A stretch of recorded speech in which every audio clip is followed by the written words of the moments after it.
Buenas noches, mis queridos hermanos y queridos amigos. Vamos a tener nuestro tiempo de estudio bíblico como solemos hacer todos los días. Estamos a jueves 12 de octubre y hoy vamos a estudiar personajes de la Biblia. Y tenemos que comenzar un nuevo personaje porque ya terminamos el último día con Gedeón. Entonces hoy comenzamos con un personaje del Antiguo Testamento, del periodo del tiempo de los reyes. ¿Quién será? Bueno, vamos a orar primero. Le vamos a pedir al Señor que sea Él quien nos esté guiando y nos iremos al primer libro de Samuel, capítulo 23, y ahí vamos a ver cuál es el personaje en el que vamos a estar estudiando durante varios estudios. Oramos, le pedimos al Señor su dirección.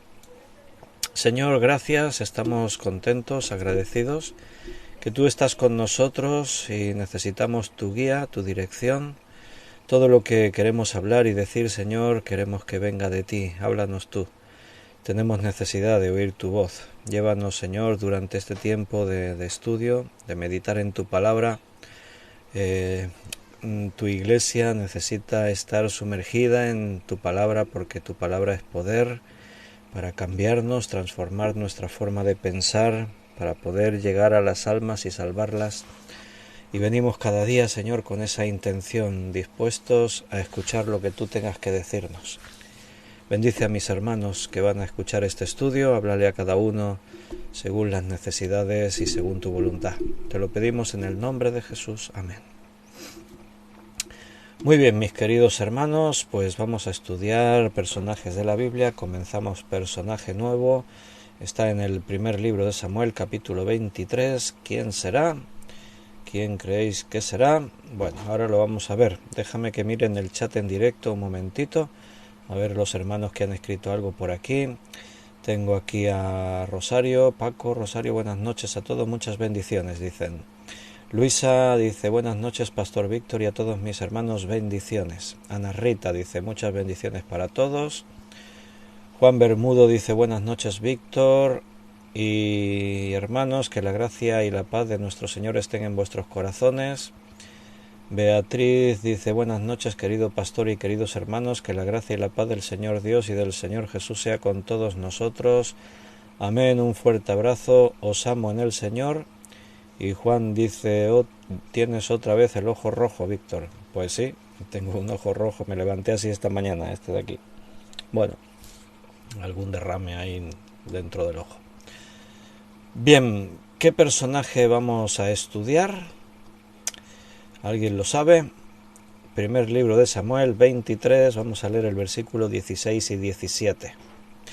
Entonces se levantó Jonatán, hijo de Saúl, y vino a David a Orés, y fortaleció su mano en Dios, y le dijo, no temas, pues no te hallará la mano de Saúl mi padre, y tú reinarás sobre Israel, y yo seré segundo después de ti, y aún Saúl mi padre así lo sabe. Pues de Jonatán vamos a estar hablando. Hay personajes en la Biblia que aunque son conocidos por todos, pasan muy desapercibidos, no hicieron nada así como muy significativo, ¿verdad? Pero todos los personajes que hay en la Biblia podemos aprender cosas de cómo Dios trató con ellos, de lo que ocurrió en sus vidas. Y Jonatán, a pesar de que es alguien que una gran mayoría le conocen, sin duda por su relación con David. Claro, David es un personaje muy conocido en la Biblia y a Jonatán le tocó aparecer en la escritura pues durante el periodo de David. Si hubiese aparecido por ahí en otro momento, pues muchos ni sabrían quién es Jonatán. Pero estaba en el lugar, en un lugar muy destacado, muy representativo, así que es para todos nosotros muy conocido. Jonatán es el hijo del rey, pero él nunca sería rey. Y bueno, no llegó a ser rey, entre otras cosas porque murió antes. Su padre y él murieron. Pero parece que él entendió y asumió que él nunca sería rey. Fíjate lo que acabamos de leer. O sea, Saúl es su papá y está persiguiendo a David, quiere matarlo. Pero Jonatán dice que vino a David y fortaleció su mano en Dios. Jonatán se puso de parte de David en contra de su propio padre, de Saúl, y le dijo: tú reinarás sobre Israel. Y esto era una revelación de parte de Dios para Jonatán, porque ¿cómo podía saber Jonatán que iba a reinar David? Su padre es el rey, él heredaría el derecho al trono, y además su padre lo está buscando para matarlo. Pero Jonatán es un hombre sensible a Dios, y vino y fortaleció a David, le animó y le dijo estas palabras: no temas, no te hallará la mano de Saúl mi padre, tú reinarás sobre Israel, yo seré el segundo después de ti. O sea, él aceptaba que él nunca reinaría. Y esto ya de entrada, si te fijas, pues dice mucho de este hombre. Porque ¿quién rechazaría su posición al trono en favor de otro, en favor de alguien que no era de dinastía real, ni tenía nada que ver con la corte y todo lo que ahí estaba ocurriendo? Bueno, el último juez del Antiguo Testamento, Samuel, dirigió a la nación con integridad, con sabiduría. Fue un hombre de Dios. Samuel fue como juez, pero también como profeta, señalado por Dios, pero ahora ya es anciano. Aquí, en este momento en el que estamos ahora contemplando esta historia, David perseguido por Saúl, Jonatán, un amigo muy cercano y muy íntimo de David, animándolo, apoyándolo. Pero Samuel está ya viejecito, y los hijos de Samuel no eran los hombres de Dios que podían tomarle el relevo.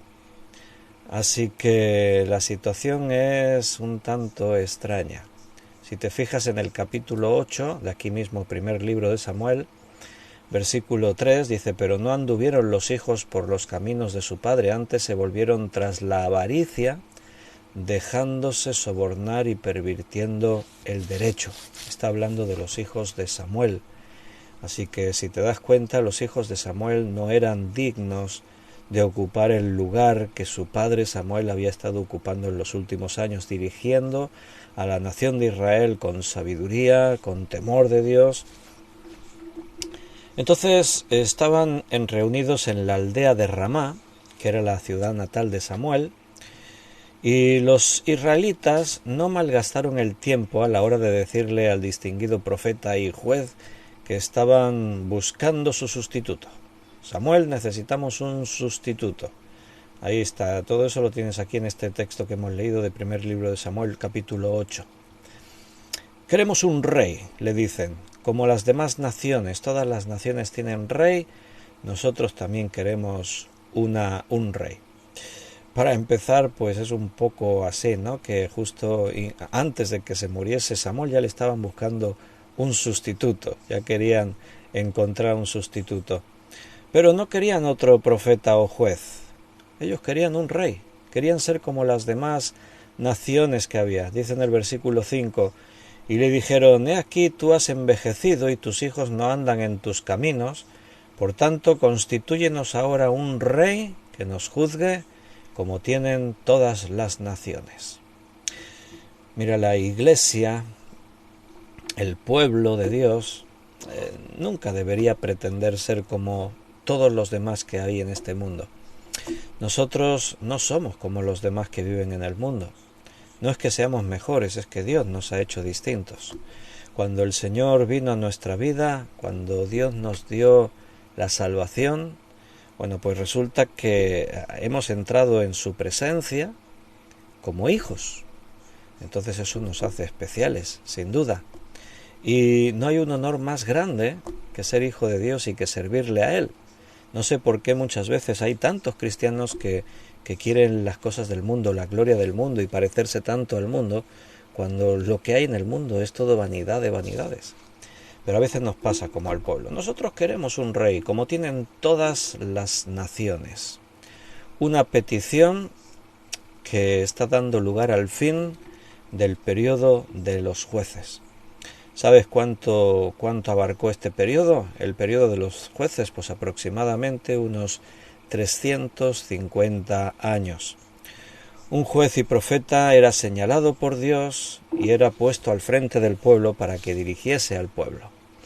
Pero para la nación de Israel esto no era suficiente, no estaban satisfechos. Querían, como las naciones vecinas, un rey. Y bueno, yo entiendo que Samuel se sintiese dolido. ¿Por qué? Porque de alguna forma ni siquiera se ha muerto y ya están diciendo, queremos que nos busques un rey. Están buscándole un sustituto. Dice, voy a leer ahí versículo 6-7, dice, pero no agradó a Samuel esta palabra que dijeron, danos un rey que nos juzgue, y Samuel oró a Jehová. Y Jehová dijo a Samuel, oye la voz del pueblo en todo lo que te digan, porque no te han desechado a ti, sino a mí me han desechado, para que no reines sobre ellos. Bueno, parece que a Samuel le dolió. Hombre, evidentemente, estás todavía ahí haciéndote cargo de dirigir al pueblo y el pueblo viene y te dice, oye, búscanos un rey. Tus hijos no van a heredar, así que búscanos tú un rey. Entonces, como en otros casos, como pasó con Moisés, como ha pasado en otros momentos en la historia, cuando el pueblo critica, murmura o van contra el hombre al que Dios puso al frente de su obra, Dios siempre aclaró, no te están criticando a ti, no te están desechando a ti, sino a mí me han desechado, dijo Dios. Dios ha establecido, no me voy a extender en eso porque lo hemos hablado a veces y vamos a ir por otra línea del tema, pero Dios es el que establece el liderazgo y la jerarquía dentro de su iglesia. Dice en Efesios que Dios constituye, entre otros ministerios, el de maestros y pastores. Entonces Dios es el que pone al frente de su pueblo a los que han de dirigir y es el que pone ahora, en el tiempo de la iglesia, al frente de la iglesia a los que han de dirigir.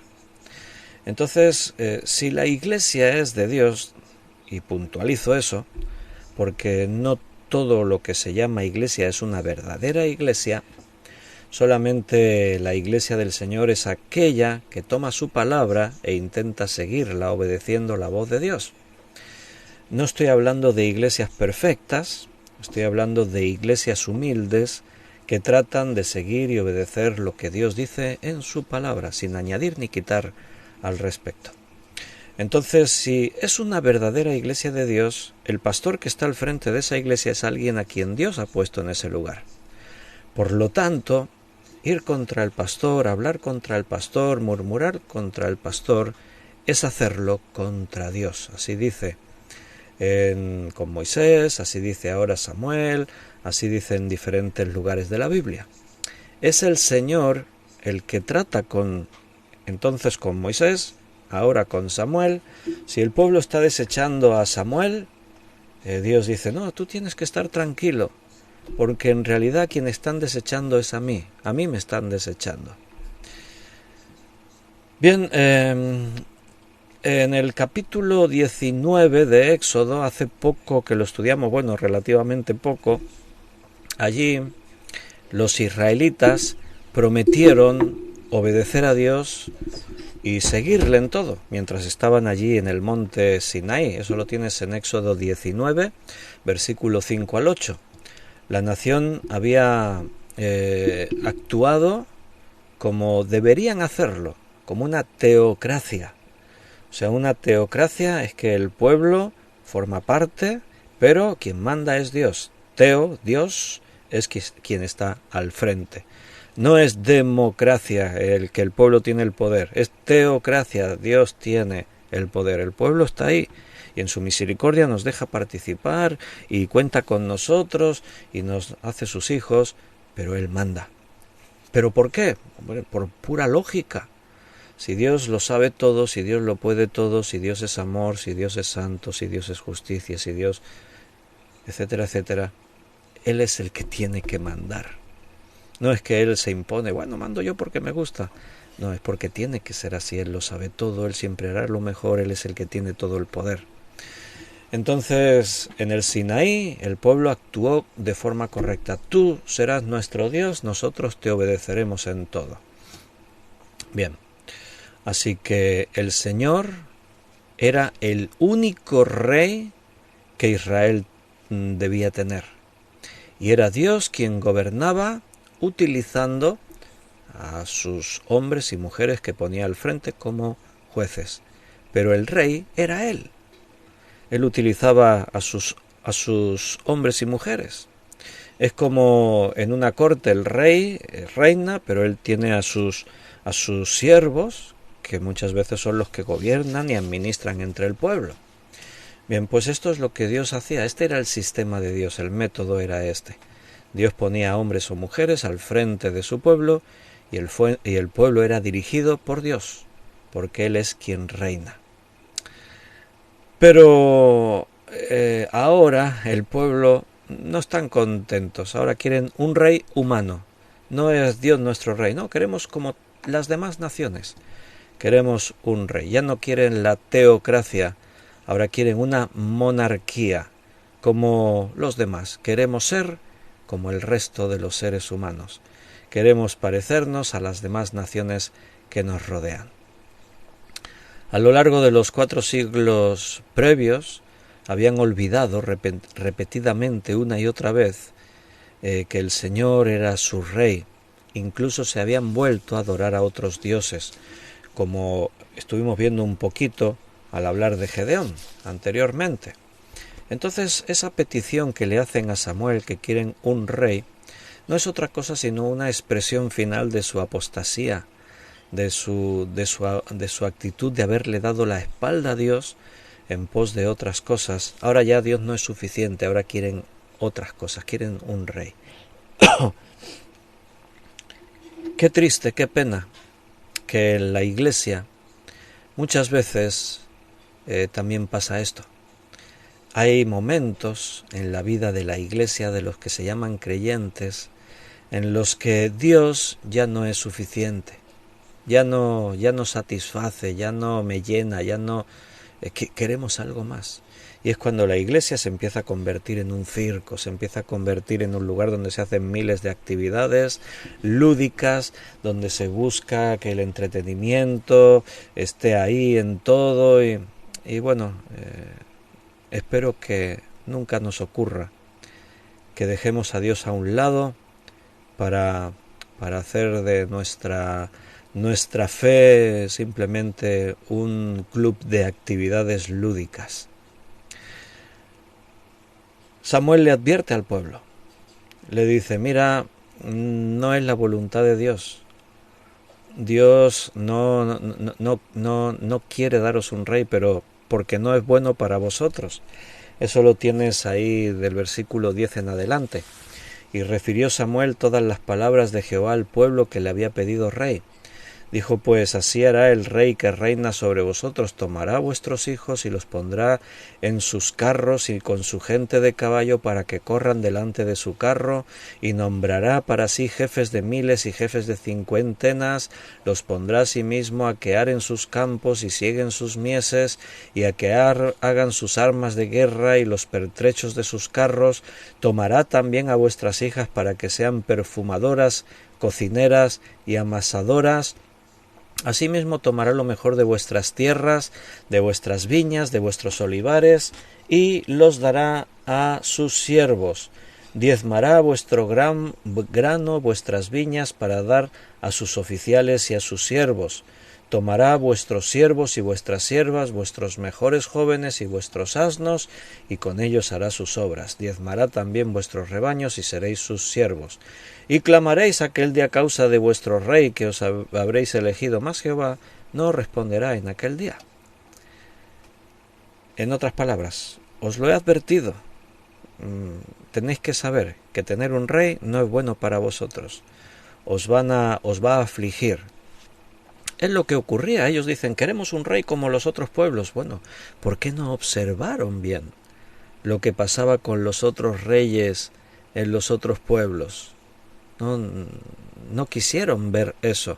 Los reyes obligaban al pueblo a trabajar en sus campos, a crear su equipamiento militar, arrastraban a los hombres a jóvenes a sus ejércitos, tomaban cautivas a sus hijas para que trabajasen en la corte como perfumadoras, cocineras, panaderas. O sea, mantener la corte, el reino, era algo costoso y el rey iba a sacar todo eso de su pueblo.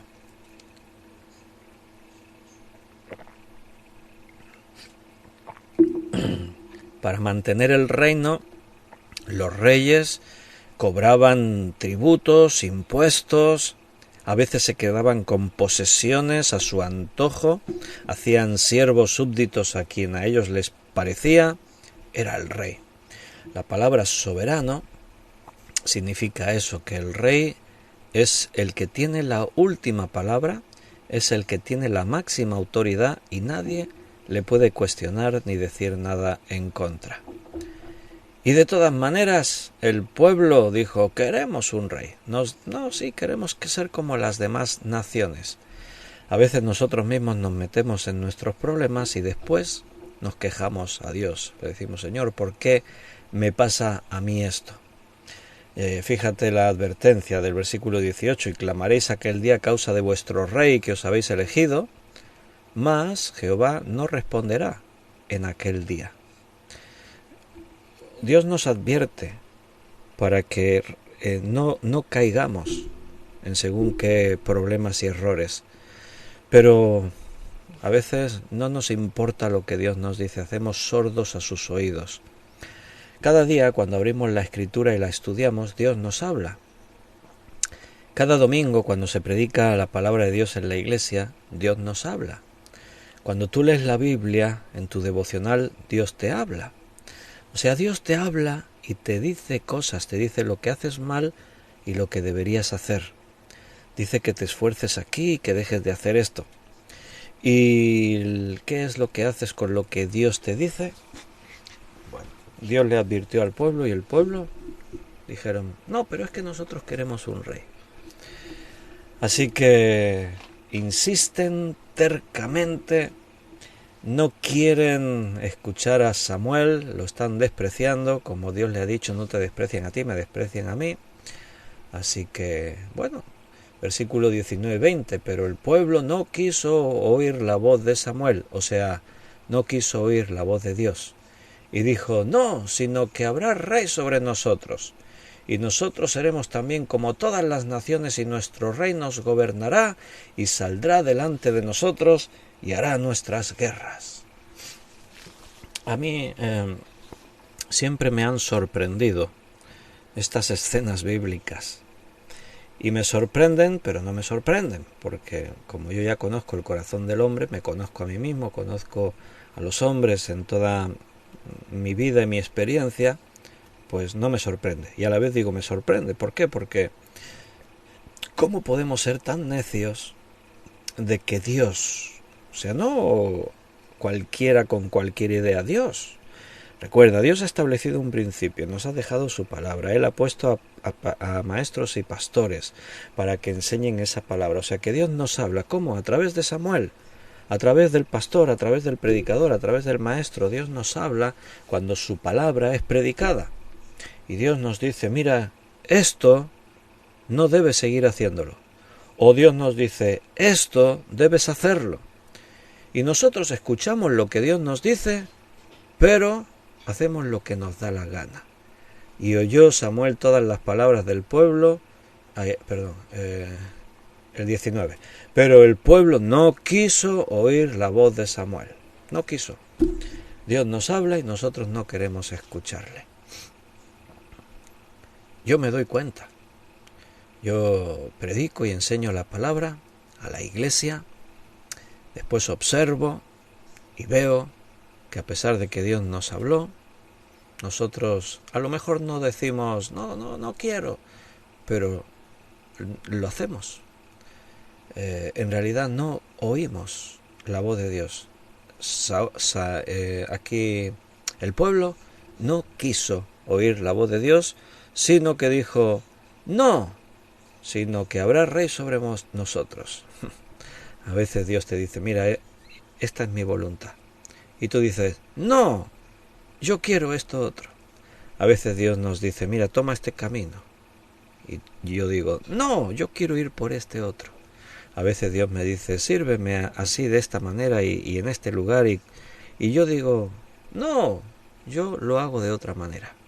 Bueno, qué listos que somos cuando actuamos así, porque lo único que nos queda ya es esperar las consecuencias de nuestras malas decisiones, de haberle dado la espalda a Dios. Durante el reinado del primer monarca, Saúl, ya se comenzó a manifestar todo esto que Samuel había advertido al pueblo. Te lo dije. O sea, cuando Dios nos habla las cosas antes de que ocurran, lo único que nos puede decir después ya es, te lo advertí, yo ya te lo dije, ahora tú ya sabrás lo que haces. Bien, pues estamos dentro de ese contexto. Para hablar de Jonatán, nos hemos metido en ese contexto de la primera familia real de Israel. Nuestra historia trata de el hijo del primer rey de Israel, Saúl, su hijo, Jonatán, a quien se nos presenta en el primer libro de Samuel, capítulo 13. Ahí aparece Jonatán, dice versículo 1, había ya reinado Saúl 1 año, cuando hubo un reinado de 2 años sobre Israel, escogió luego a 3000 hombres de Israel, de los cuales estaban con Saúl 2000 en Micmas y en el monte de Betel, y 1000 estaban con Jonatán en Gabá de Benjamín, y envió el resto del pueblo cada uno a sus tiendas. Y Jonatán atacó a la guarnición de los filisteos que habían él collado, y lo oyeron los filisteos, e hizo Saúl tocar la trompeta en todo el país, diciendo, oigan los hebreos. Y todo Israel oyó que se decía, Saúl ha atacado a la guarnición de los filisteos, y también que Israel se había hecho abominable a los filisteos, y se juntó el pueblo en pos de Saúl en Gilgal. Bien. Ahora tenemos a Jonatán siendo jovencito, y ahí Jonatán ya está, lo vemos con un protagonismo. Dice que Jonatán atacó la guarnición de los filisteos. Ahora vemos a Jonatán ya ahí ejerciendo con autoridad. ¿Cuándo fue elegido Saúl como rey? Bueno, pues después de que el pueblo pidió el rey, hemos leído el capítulo 8, en el capítulo 9, ahí se nos cuenta la historia de cómo fue escogido Saúl. Resulta que Saúl era simplemente, bueno, si quieres podemos leer un poco, así nos situamos. El versículo 1, había un varón de Benjamín, hombre valeroso, el cual se llamaba Cis, hijo de Abiel, hijo de Zeror, hijo de Becorat, hijo de Afía, hijo de un benjamita. Y tenía él un hijo que se llamaba Saúl, joven y hermoso. Entre los hijos de Israel no había otro más hermoso que él. De hombros arriba sobrepasaba a cualquiera del pueblo. Y se habían perdido las asnas de Cis, padre de Saúl, por lo que dijo Cis a Saúl, su hijo, toma ahora contigo algunos criados y levántate y ve a buscar las asnas. Y él pasó el monte de Efraín y de allí a la tierra de Salisa y no las hallaron. Pasaron luego por la tierra de Saalim y tampoco. Después pasaron por la tierra de Benjamín y no las encontraron. Cuando vinieron a la tierra de Zuf, Saúl dijo a su criado que tenía consigo, ven, volvámonos, porque quizá mi padre, abandonada la preocupación por las asnas, estará acongojado por nosotros.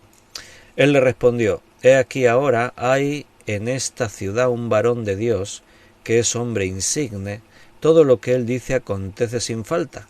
Vamos pues allá, quizás nos dará algún indicio acerca del objeto por el cual emprendimos nuestro camino. Respondió Saúl a su criado, vamos ahora, pero ¿qué llevaremos al varón? porque el pan de nuestras alforjas se ha acabado y no tenemos que ofrecerle al varón de Dios. ¿Qué tenemos? Entonces volvió el criado a responder a Saúl, diciendo: He aquí se halla en mi mano la cuarta parte de un siclo de plata, esto daré al varón de Dios para que nos declare nuestro camino. Antiguamente en Israel cualquiera que iba a consultar a Dios decía así: venid y vamos al vidente, porque al que hoy se llama profeta entonces se le llamaba vidente. Dijo entonces Saúl a su criado: dices bien, anda, vamos, y fueron a la ciudad donde estaba el varón de Dios. ¿Quién era el varón de Dios? Bueno, pues este es el contexto en el que Saúl conocerá a Samuel y Samuel, guiado por Dios, va a escoger a Saúl como rey.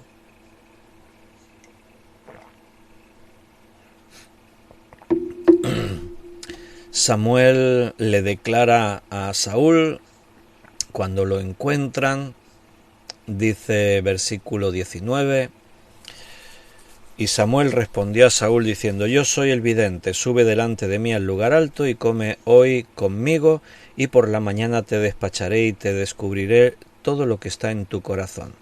Y de las asnas que se te perdieron hace ya 3 días, pierde cuidado de ellas, porque se han hallado. Mas ¿para quién es todo lo que hay de codiciable en Israel, sino para ti y para toda la casa de tu padre? Saúl respondió y dijo: ¿no soy yo hijo de Benjamín, de la más pequeña de las tribus de Israel? ¿Y mi familia no es la más pequeña de todas las familias de la tribu de Benjamín? ¿Por qué pues me has dicho cosa semejante? ¿Quién era Saúl? Nadie. Una familia.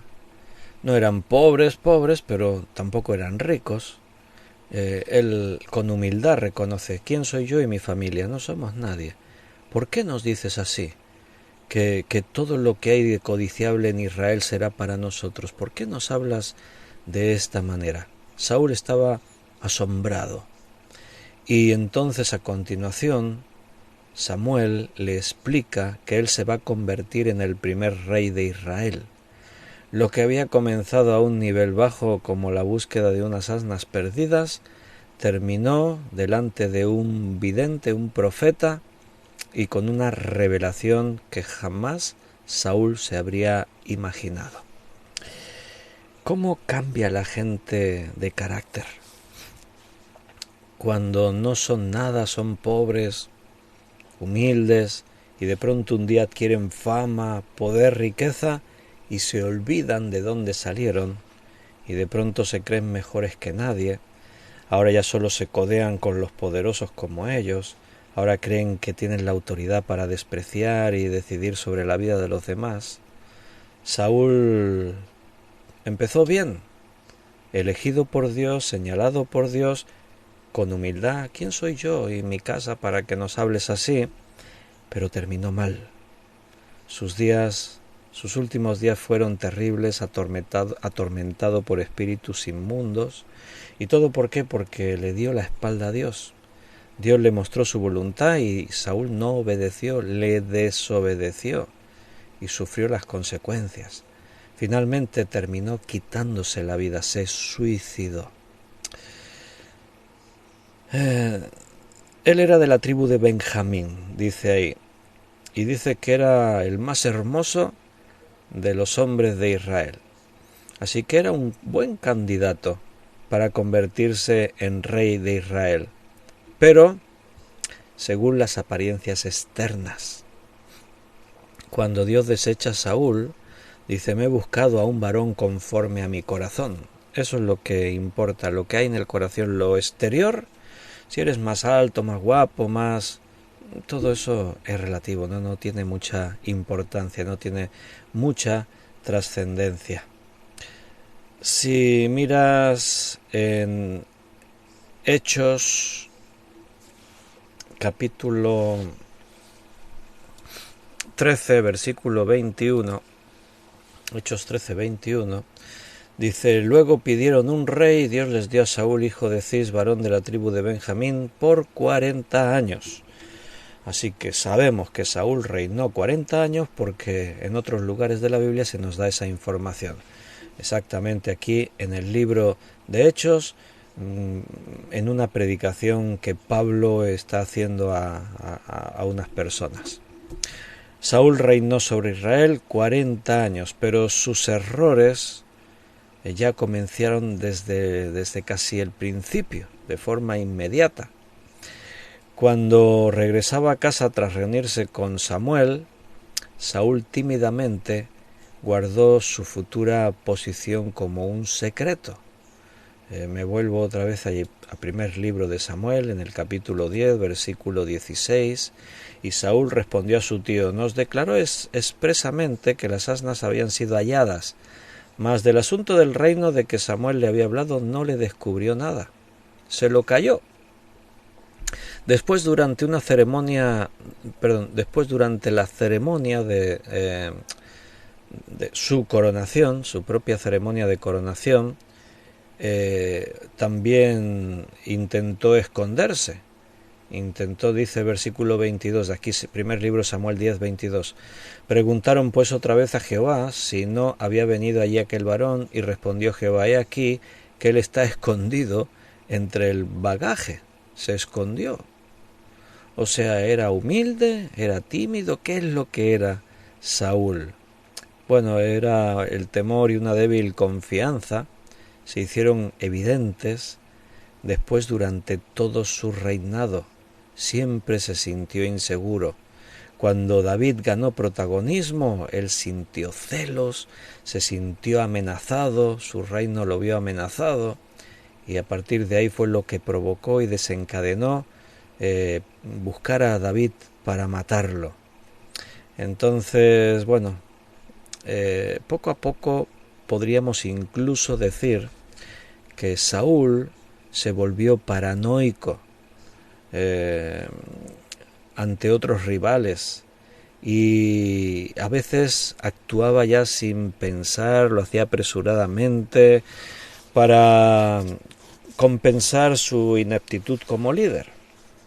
Cuando una de las veces que desobedeció a Dios fue cuando Samuel le dijo: espérame, yo voy por una semana a hablar con Dios y después vuelvo, espérame, no hagas nada, espera hasta que yo vuelva. Pero dice que él, viendo que el pueblo se le desertaba el último día, en lugar de esperar a Samuel, se puso a hacer los sacrificios por su cuenta, cuando era el sacerdote quien los tenía que hacer. Entonces, eso lo hizo porque no era el líder que debía de ser. O sea, él tenía que haber tenido al pueblo bajo el control. Y como no lo tenía y se le desertaban, pues entonces actuó equivocadamente. Uno se puede preguntar cómo la familia de un hombre así como Saúl, cómo esa familia puede tener ese contraste entre Saúl el padre, el ejemplo, y Jonathan, que es el hijo. O sea, el padre tenía que ser mejor que el hijo tendría que estar ahí siguiendo las pisadas de su padre. Pero en este caso vemos a un Jonathan con una visión más amplia acerca de lo que Dios es, de los planes de Dios. Por eso antes hemos visto que él dice: tú reinarás sobre Israel, yo seré tu segundo, pero tú vas a reinar. Él no pretende ser el rey porque él entiende que la voluntad de Dios es que reine David. En cambio, Saúl, su padre, iba a lo suyo. O sea, a él no le importaba nada más que él mismo. Era un hombre egoísta. Era un hombre que solamente se preocupaba de sí mismo.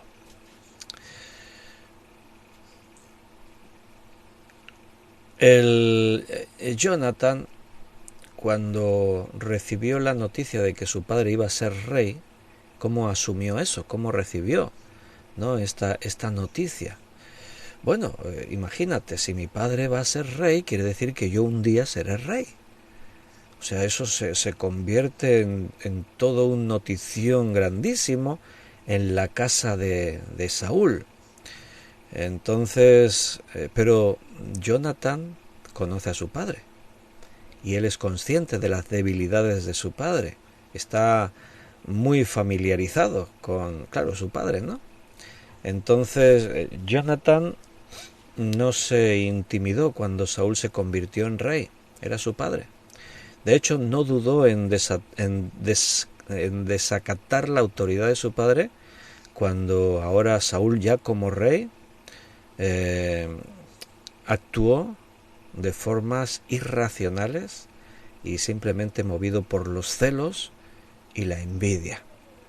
La primera expectativa de Israel con su nuevo rey era que les protegiese de sus enemigos. Ahí lo hemos leído en 1 Samuel 8:20. No, queremos un rey para que él pelee las batallas por nosotros. Eso es lo que ellos pensaban. Que nos libre de las batallas, que gane las guerras por nosotros. Pero casi inmediatamente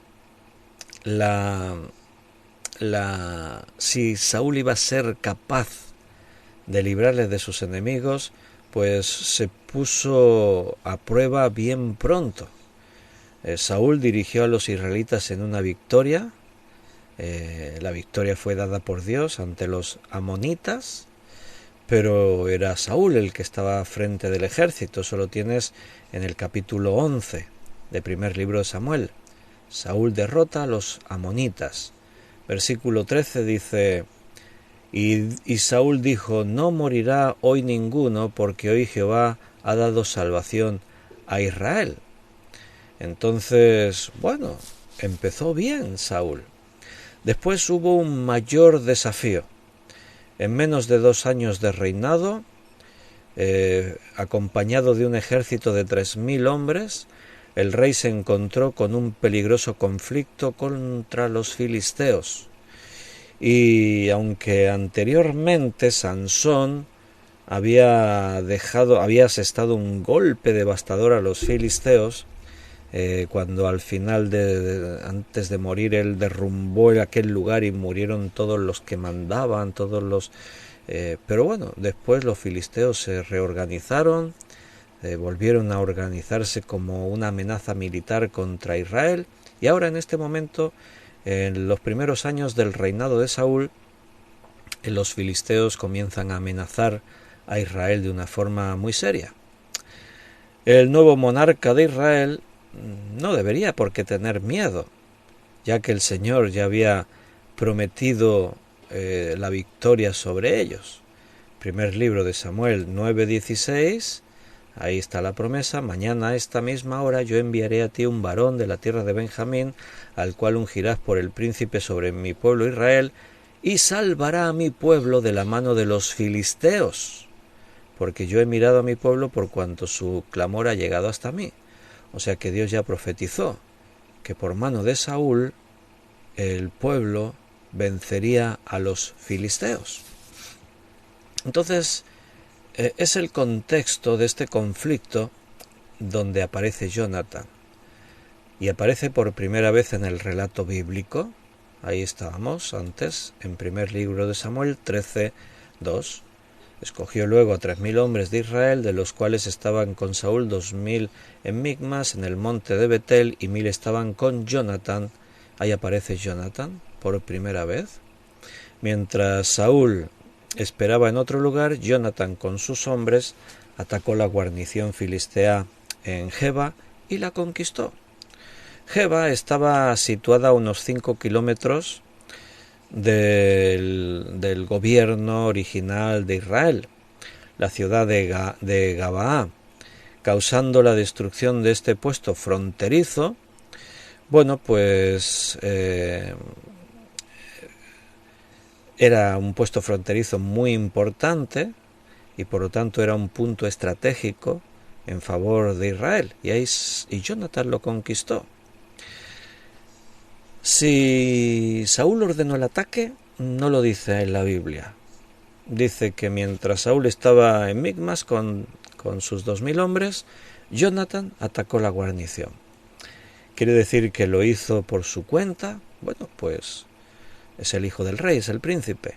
Si lo hizo por su cuenta, fue un gran acierto, y la victoria fue una gran victoria, porque ese puesto fronterizo estratégicamente era muy importante. Estos primeros enfrentamientos entre Israel y los filisteos pronto se convirtieron ya en un estado de guerra. Ya no eran escaramuzas militares, no, esto ya era una guerra a gran escala. Y ahora Jonathan tenía la oportunidad de demostrar que era un líder valiente y capaz, y más que su aprensivo padre. Entonces, bueno, toda la historia de la vida de Saúl se caracteriza siempre porque Saúl no entendió lo que significaba ser un hombre en las manos de Dios, para hacer lo que Dios quisiera con su vida. Alguno se puede preguntar, ¿y por qué Dios escogió a Saúl si sabía que no iba a cumplir con las expectativas?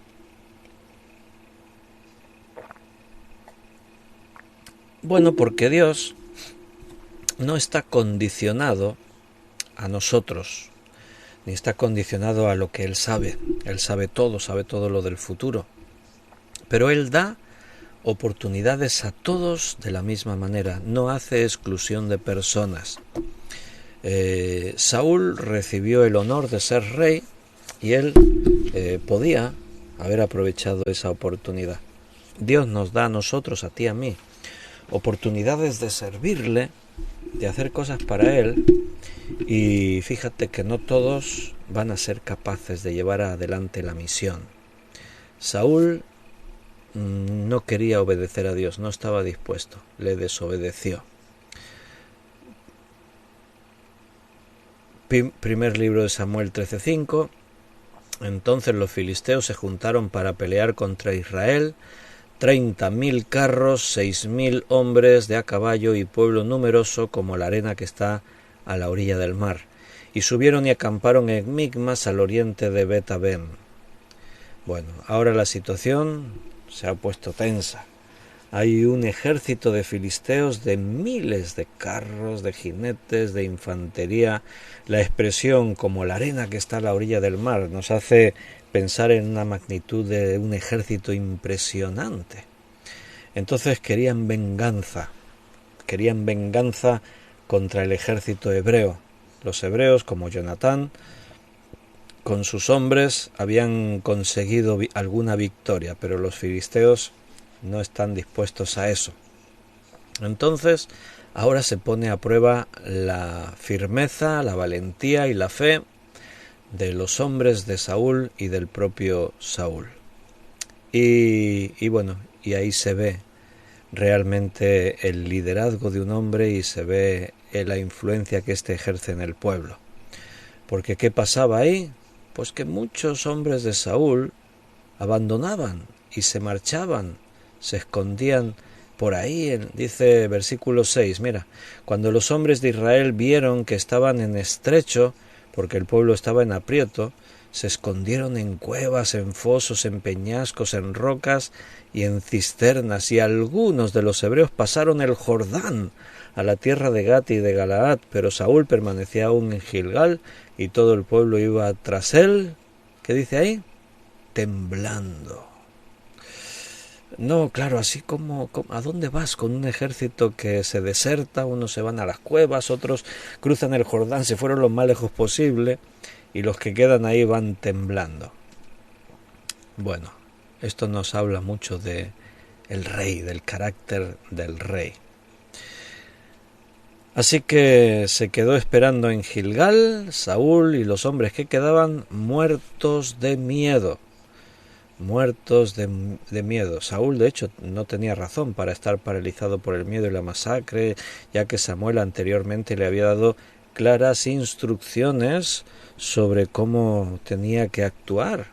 O sea, en primer libro de Samuel 10:8 le dijo: luego bajarás delante de mí a Gilgal, entonces descenderé yo a ti para ofrecer holocaustos y sacrificar ofrendas de paz. Espera 7 días hasta que yo venga a ti y te enseñe lo que has de hacer. Instrucciones claras y precisas. No hagas nada, espera a que yo venga. 7 días.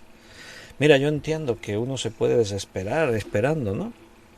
Y cuando y no sabes ni cuándo va a venir, pues imagínate. Pero cuando le dijo, en 7 días vengo, espérate 7 días. Pero esa semana se le debió hacer eterna a Saúl y a sus hombres. Y estaban temblando, dice ahí, estaban todos en sus mentes que pensaban, Samuel no llega, ¿dónde está Samuel? Dijo 7 días, sí, pero se está tardando. Estaban llenos de miedo. El ejército filisteo parecía que podía saltar sobre ellos en cualquier momento. Los hombres estaban desertando. Y llega el 7.º día. Han esperado 6 días completos y llegan al 7.º día. Espérate unas horas más a que se acabe el día. Pero llega el 7.º día y como que parece que Samuel no llega a ofrecer los sacrificios y decirnos qué tenemos que hacer, la fe de Saúl, la poca que le quedaba, se le vino abajo del todo. Y desesperado, decidió que no podía esperar más. En cualquier momento, sus enemigos podían atacarles y sería lo último que hicieran.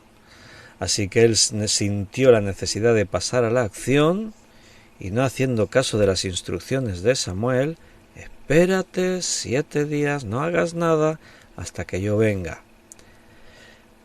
Lo que hizo Saúl parece que no es malo. ¿Qué hizo? Ofreció sacrificio a Dios. Hizo adoración a Dios. No es que se fue por ahí borracho a hacer vicios de la carne y... No. Simplemente Dios le dijo, haz esto, y él no lo hizo. Aunque lo que hizo no parecía malo, acababa de desobedecer la orden precisa de parte de Dios. Así que Saúl llega, ofrece los sacrificios y nada más a hacer los sacrificios aparece Samuel. Aparece el Samuel y ahí viene Saúl, le habla con bonitas palabras, pero vemos a un Samuel que no le hace ni pizca de gracia lo que está ocurriendo. Saúl no es consciente de lo que acaba de hacer. Ha invadido el lugar que le corresponde a Samuel como sacerdote. Él como rey no tiene derecho a hacer lo que ha hecho. Ha usurpado el papel de sacerdote y por lo tanto esto era una situación grave. Pero lo grave siempre es esto, que Dios te dice haz esto y tú no lo haces, haces lo contrario, haces lo que a ti te parece. Otro rey que vino más adelante era rey de Judá y se llamaba Uzías. Aprendió de una forma parecida, por las malas, que Dios se toma esta ofensa muy en serio. Algunos dirán, bueno, pero no pasa nada. Al fin y al cabo se ha hecho sacrificio y se ha adorado a Dios, ¿no? No, pero es que Dios ha establecido cómo tiene que ser todo eso. Siempre tiene que haber un orden y es Dios quien nos marca la dirección siempre en ese orden. Si quieres el texto, el ejemplo de este rey Uzías que te he comentado, está en el segundo libro de Samuel, segundo libro de Crónicas, segundo libro de Crónicas 26, versículo 16 al 21. Mas cuando ya era fuerte, su corazón se enalteció para su ruina, porque se rebeló contra Jehová su Dios, entrando en el templo de Jehová para quemar incienso en el altar del incienso. Y entró tras él el sacerdote Azarías, y con él 80 sacerdotes de Jehová, varones valientes. Y se pusieron contra el rey Uzías, el quemar incienso a Jehová, sino a los sacerdotes, y se pusieron, versículo 18, y se pusieron contra el rey Uzías y le dijeron, no te corresponde a ti, oh Uzías, quemar el incienso a Jehová, sino a los sacerdotes hijos de Aarón, que son consagrados para quemarlo. Sal del santuario, porque has prevaricado y no te será para gloria delante de Jehová Dios. Entonces Urías, teniendo en la mano un incensario para ofrecer incienso, se llenó de ira, y en su ira contra los sacerdotes, la lepra le brotó en la frente, delante de los sacerdotes en la casa de Jehová junto al altar del incienso. Y le miró el sumo sacerdote Azarías y todos los sacerdotes, y aquí la lepra estaba en su frente. Y le hicieron salir apresuradamente de aquel lugar, y él también se dio prisa a salir porque Jehová lo había herido. Así el rey Ucías fue leproso hasta el día de su muerte, y habitó leproso en una casa apartada, por lo cual fue excluido de la casa de Jehová, y Jotam su hijo tuvo cargo de la casa real gobernando al pueblo de la tierra. Así que entiende que no es una broma, que las cosas de Dios las tenemos que administrar tal como Dios nos ha dicho. Eso no nos pertenece. Por lo tanto, nosotros no vamos a decidir, pues yo lo haré así, a mí me parece de la otra manera. Sí, la Biblia dice, pero yo lo hago de otra forma. No, no se puede. Y ahí tienes el ejemplo de Saúl, tienes el ejemplo de Ucías, tienes muchos ejemplos en la Escritura de que Dios es celoso de preservar de una forma santa sus cosas, porque de ahí depende la salvación de la humanidad. Bien, mis queridos hermanos, lo vamos a dejar aquí, se nos ha hecho la hora, así que por hoy ya nos despedimos. Y hemos comenzado el personaje de Jonathan. Hoy nos sirvió todo esto de introducción, ver alguna cosita ya de Jonathan y sobre todo su familia, y para poder los próximos días estudiar más acerca de su persona y entender, pues ahí vamos a ir. Queridos, nos despedimos, que el Señor os bendiga a todos grandemente. Si Dios quiere, mañana viernes nos volveremos a ver. En principio, el estudio es a las 6 de la tarde. Lo digo porque tengo un encuentro con el pastor Alex y su equipo de la iglesia de Aquisgrán de Alemania, pero es antes y yo creo que a las 6 ya voy a estar terminado, pero os prevengo por si acaso veis que no llego a la hora, que es que esté por ahí terminando alguna cosa importante, pero en principio esperamos que mañana viernes, como todos los viernes, 6 de la tarde, 3 horas antes de lo habitual, nos veamos para tener un tiempo de estudio bíblico. Un abrazo, que el Señor os cuide, os bendiga y hasta mañana si Él quiere.